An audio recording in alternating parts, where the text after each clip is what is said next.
La psicología ha dedicado mucha atención en los últimos tiempos a estudiar aquellas técnicas que pueden ayudar a reforzar la autoestima. La autoestima es una de las claves de la salud mental y uno de los factores más importantes en la predicción del bienestar de las personas. Las principales técnicas y estrategias que la psicología ha determinado, teniendo en cuenta su eficacia para mejorar la autoestima de forma contrastada, son las siguientes. En primer lugar, aceptación y apoyo. En la etapa de la infancia, el tipo de apego recibido de los padres marca cómo será la autoestima de la persona en la vida adulta, de forma que, dependiendo de cómo los progenitores hayan demostrado aceptación o rechazo por los hijos, estos desarrollan una autoestima sana o no. De la misma forma que también repercute en la autopercepción de los adultos la sensación de agradar o desagradar a terceras personas. Estas carencias se pueden cubrir a través de relaciones positivas con personas significativas que muestren apoyo y aceptación por las personas con una autoestima baja. Teniendo todo esto en cuenta, se puede determinar que el hecho de tratarlos de forma amable y empática tiene un efecto terapéutico, ya que se les muestra otro tipo de vinculación diferente al rechazo al que están acostumbrados.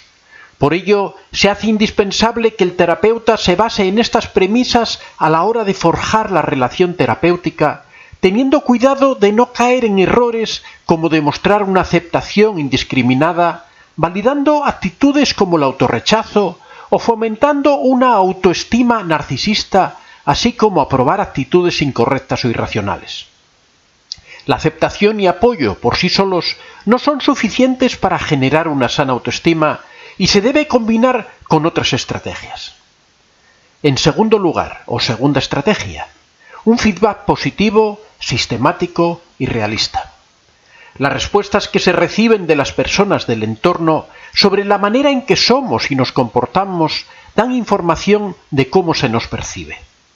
Para las personas con baja autoestima se hace esencial centrar los feedbacks en sus rasgos o conductas positivas, siendo siempre congruentes, realistas y auténticos, de forma que les ayude a generar creencias positivas sobre ellos mismos que actuarán como profecías de autocumplimiento y mejorando su autoestima. Valorando las conductas y actitudes positivas del paciente, se consigue reproducir en terapia una situación parecida a la que en condiciones normales contribuye a forjar una buena autoestima, lo cual se hace especialmente importante para aquellas personas que no reciben buenas críticas de las personas significativas de su entorno. En estos casos es recomendable ayudar al individuo a cambiar de entorno o a buscar personas que puedan proporcionarle esas respuestas positivas. Tercera técnica, la reestructuración cognitiva. Se basa en la importancia del papel de las creencias primarias en relación a nuestras emociones y conductas.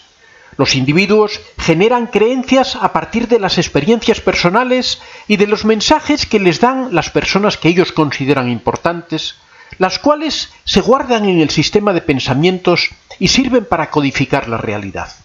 Estas van quedando grabadas en el inconsciente y son las que marcan la manera en la que se actúa y qué elementos tienen más valor a nivel personal.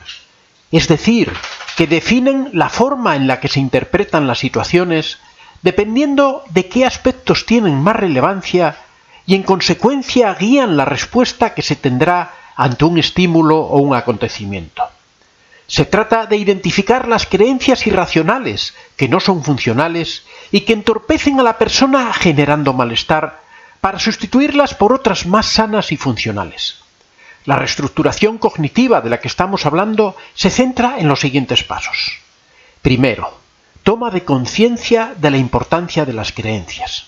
Se debe hacer una explicación teórica acerca del papel que tienen las creencias en la forma de actuar y sentir y cómo repercuten en las personas y cómo marcan la manera de interpretar la realidad. En segundo lugar, identificar los propios pensamientos. Se deben determinar los pensamientos ante situaciones difíciles para la persona. Esto se suele realizar mediante autorregistros que son esquemas donde el individuo debe concretar la situación problema, la conducta realizada, los pensamientos derivados de ello y los síntomas físicos. De esta manera queda identificado el patrón de pensamiento y conducta y se puede ver dónde se encuentra el error para trabajarlo posteriormente. En tercer lugar, identificación de las creencias irracionales. A partir de la observación de los autorregistros se pueden ver los pensamientos automáticos más recurrentes y definir las creencias irracionales que los engloban. Se deben buscar la lógica de estas creencias retándolas y demostrando que no se sustentan en la realidad y que se debe ver en qué medida está afectando negativamente a la persona. En cuarto lugar, selección de pensamientos alternativos. En esta sesión se deben trabajar la búsqueda de otros pensamientos que sean válidos y que tengan sentido para la persona para sustituirlos por los antiguos. Para ello hay que buscar argumentos en contra de los pensamientos disfuncionales que tengan lógica, a partir de los cuales se pueden crear nuevos esquemas de pensamiento que sigan un principio de racionalidad y que sean objetivos y realistas. Y en quinto lugar, la generación de las creencias alternativas en la vida diaria. A raíz del trabajo en la sesión y en casa, cada vez se deben automatizar más los pensamientos alternativos de manera que acaben apareciendo de forma espontánea ante las situaciones que antes desencadenaban malestar. Cuarta técnica. Entrenamiento en asertividad. La asertividad es una actitud que implica que el sujeto se siente merecedor de unos derechos y que se siente valioso, relacionándose con el resto de forma sana, respetándose a sí mismo y generando vínculos positivos. Es por esto que una persona asertiva es capaz de autoafirmarse y defender sus derechos personales de una forma adecuada, favoreciendo su autopercepción positiva y creando un locus de control interno, de forma que se puede enfocar mejor a la obtención de sus metas personales, elemento clave de la buena autoestima. Por otra parte, también repercute de forma positiva en la autoaceptación, ya que la asertividad conlleva aceptar el derecho a fallar, al cambio de opinión, tomar decisiones sin lógica, pero más deseadas, creando patrones más flexibles y más tolerantes con uno mismo. Teniendo en cuenta todo esto, se determina que la asertividad mejora las relaciones interpersonales, que son un foco de feedbacks positivos, y la autopercepción y la autoaceptación, favoreciendo que el sujeto tenga un autoconcepto bueno y coherente. De esta manera, entrenar al paciente en esta actitud es una buena manera de mejorar su autoestima, trabajando el afrontamiento de conflictos como establecer límites, poder decir que no, aceptar y replicar críticas, hacer y realizar peticiones, etc. En quinto lugar o quinta técnica, el modelado. Uno de los elementos más importantes que conforman la autoestima es la sensación de autoeficacia, referida a la percepción de capacidad o competencia que se tiene sobre uno mismo para resolver acontecimientos de forma adecuada. Para mejorar este aspecto, una buena estrategia es el modelado, que consiste en realizar un proceso de aprendizaje en base a la observación de un modelo que realiza la conducta deseada y que normalmente se produce de forma espontánea, pero su uso premeditado en la sesión puede ser beneficioso para que el paciente pueda aprender de forma intencionada conductas que le sirvan de herramientas para enfrentarse a situaciones que le resulten difíciles, o bien para ver cómo otras personas integran diferentes elementos de su experiencia vital, conformando una autoestima sana. Por lo tanto, el modelado es una estrategia que sirve para que el paciente pueda adquirir habilidades que le enseñen a enfrentarse a los retos vitales, mejorando así su autoconcepto y a su vez le permita distinguir qué elementos debe integrar sobre sí mismo y de qué manera para mejorar su autoestima.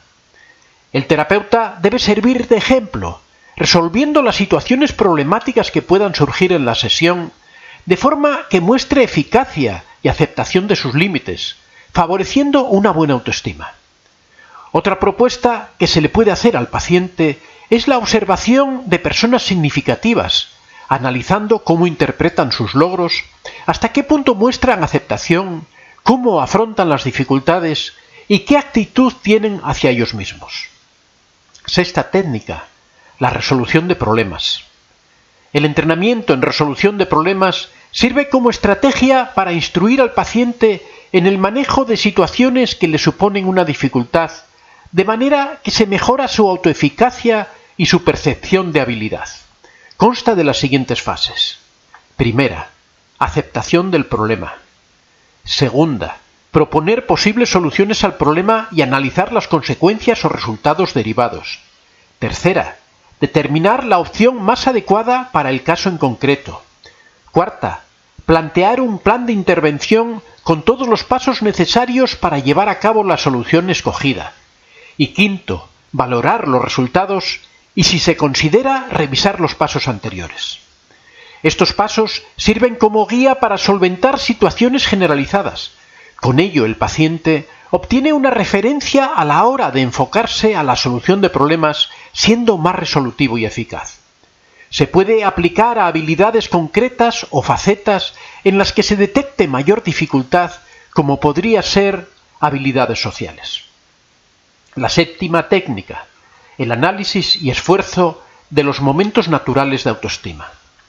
Se ha visto que en la vida de una persona hay momentos que son especialmente significativos en relación a la autoestima y que repercuten de forma directa en la construcción de la propia percepción. Estos momentos se clasifican en momentos de éxitos, fracasos, en áreas relevantes para el individuo, de percepción de aceptación, rechazo de personas significativas y situaciones relacionadas con la adquisición de habilidades para afrontar un reto satisfactoriamente en el que se den pérdidas o ganancias de relaciones significativas. En estos momentos se puede producir una modificación de la autoestima debido a una reevaluación de los componentes que la conforman, por lo que es importante que en la sesión se analicen cómo el paciente interpreta estas situaciones concretas. Se debe ver qué experiencias son relevantes y de qué manera influyen, y si hay una correspondencia coherente. Para trabajarlos se puede reforzar o enfatizar en la valía de estas situaciones y en las habilidades que se han puesto en práctica para afrontarlas con éxito. Se debe tener en cuenta que la interpretación de estos momentos se relaciona con las creencias y conductas realizadas, introduciendo técnicas como la reestructuración cognitiva o el entrenamiento en habilidades concretas.